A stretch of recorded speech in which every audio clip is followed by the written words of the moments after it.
Ik heb dan gewoon zin in om dat proces te beginnen.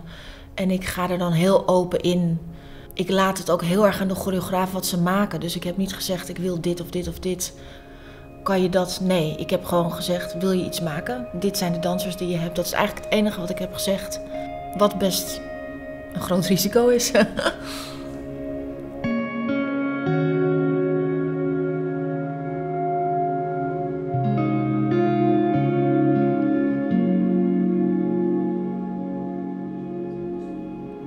Ja, zo'n eerste dag is altijd heel erg spannend. Met Didi in dit geval het spannendst. Omdat ik haar wel ken, maar nog nooit met haar heb gewerkt. Zij ook de dansers niet kent. Dus ja, dat is dan altijd even aan elkaar snuffelen. En even voelen hoe het voelt. Guys, this is Didi. Hello. These are the guys. Ik ben uitgenodigd door Igoné om een werk te creëren voor haar en 4 dansers. Ik heb Igoné leren kennen, of ik kende Igoné natuurlijk al van het Nationale Ballet, maar ik heb heel lang in Londen gewoond. En ik heb haar ontmoet voor de eerste keer een jaartje geleden ongeveer, toen ze een voorstelling had daar met haar groep. En dat was eigenlijk meteen een soort klik. En dat was ontzettend leuk om haar daar te leren kennen. En toen heeft ze me uitgenodigd om dit werk te maken, of om iets te maken voor ze. Ik vond het heel spannend om te zien hoeveel interesse er dan is in haar verhaal, in haar leven. En hoeveel mensen meer willen weten en hoe ze achtervolgd wordt.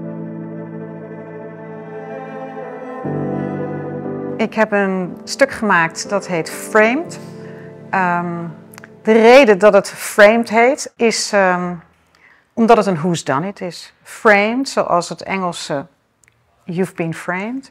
En framed omdat ja, het toch een beetje een vreemd werk is geworden.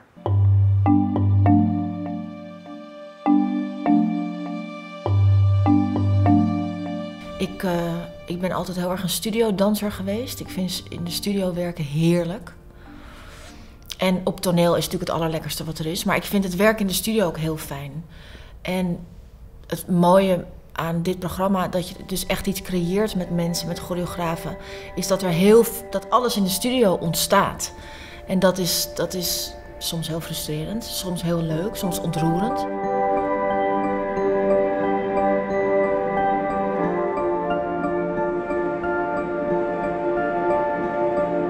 I think what's interesting with Igoné is that her strength, her focus, it can say so many things. And for this piece, the loudness of the silence, it's so important. I think this side of Igoné, it's very powerful for this sort of subject. Too quick at the beginning. Our choreography, it's called I Meet You Where the Horizon Ends.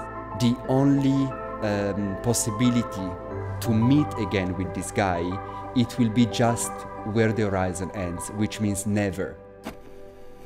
Don't step back with your left, just stay on your right. And then after, you can step on the left to the back. Oké, schat, ik ga het even doorgeven aan de rest. Oké? Doei!